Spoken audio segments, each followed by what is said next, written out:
Jeepies, I'm your host Sid and welcome to Do Talking to Me's Scooby-Doo's Day. This week I'll be discussing Scooby-Doo Where Are You Episode 2, Hassle in the Castle. The second episode switches to a standard title card, but the third episode still has the custom card like the first episode, so it's likely that Hassle in the Castle was made later in the series' production run, but aired earlier. Like wow!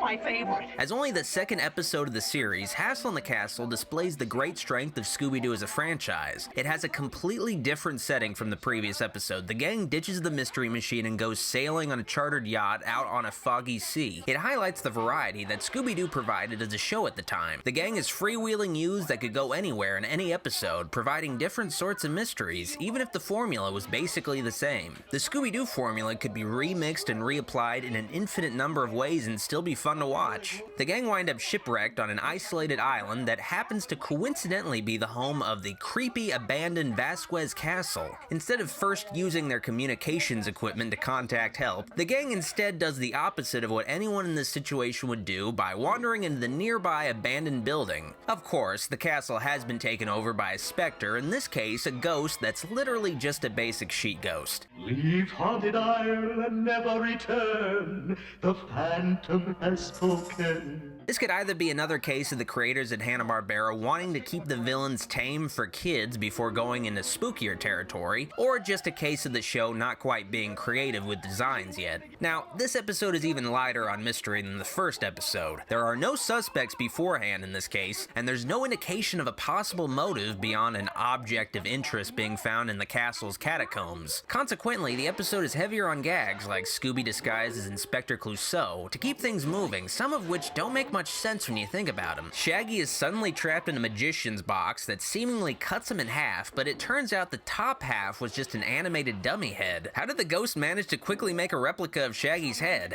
It is a cartoon after all, so you shouldn't really think about it too much. I hope this trick works. Alley go! The ghost of Vasquez Castle itself isn't too memorable beyond his menacing laugh and a single imposing shot. Even Shaggy and Scooby join Fred in attempting to chase the ghost. For most of the episode, the ghost's animation just looks like a guy wearing a sheet, not an actual ghost floating around. Despite the ghost's clear human traits though, the lack of suspects and a motive does sort of give this villain a unique presence, like it could be an actual ghost haunting a castle, not the usual man in a mask, even though it totally is. Overall, the mystery feels more like a spooky caper than a genuine mystery, and I do appreciate this. I kinda wish more Scooby stuff loosened up on the formula every now and then, and just provided a lighter, haunted adventure. Today the formula is much more strictly set in stone, but early on, it's clear that there were lots of efforts toward experimentation and finding what kinds of plots work best for the characters. Over here, a clue! In this mystery's defense, a clue is discovered, one of the first by Daphne in fact, and it's honestly kind of funny how one of the first clues she finds is a gigantic key with its purpose written on it. In Daphne's defense though, the key was in a drawer. Random trivia of note, the Black Knight ghost makes a cameo in this episode, but I think it's just a simple case of reusing an existing model for a suit of armor gag. In the end, the ghost is subdued by Fred's first Rube Goldberg trap that works accidentally. One single officer arrives to make the arrest in the first true unmasking in front of authorities denouement scene. This is the end of the mystery.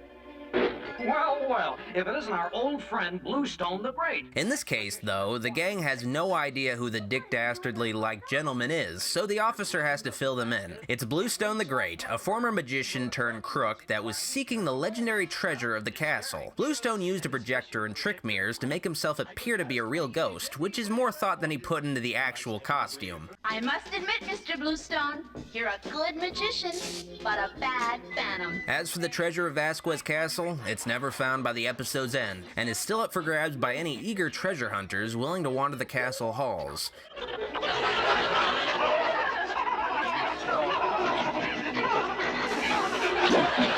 Hassle in the Castle is a fine episode, but the looser, gag-heavier nature of the plot and the basic villain doesn't make it one of the finest episodes in the original series. I give it 3 boxes of Scooby snacks out of 5. Want a double dose of Scooby every Tuesday? Support the channel on Patreon or channel memberships and you'll get a bonus episode commentary. The link to this episode's commentary on Patreon is in the description below. If you like this episode, like it, and if you loved it, subscribe for more and click the bell icon to keep track of when future videos and live streams go live. I'd like to thank the true Wolfula supporters members of the Dr. Wolfula Patreon and channel memberships for their pledges. Their support is greatly appreciated and helps the channel continue to grow. Thanks, guys. See you all in the next episode of Do Talking to Me. Jeepies.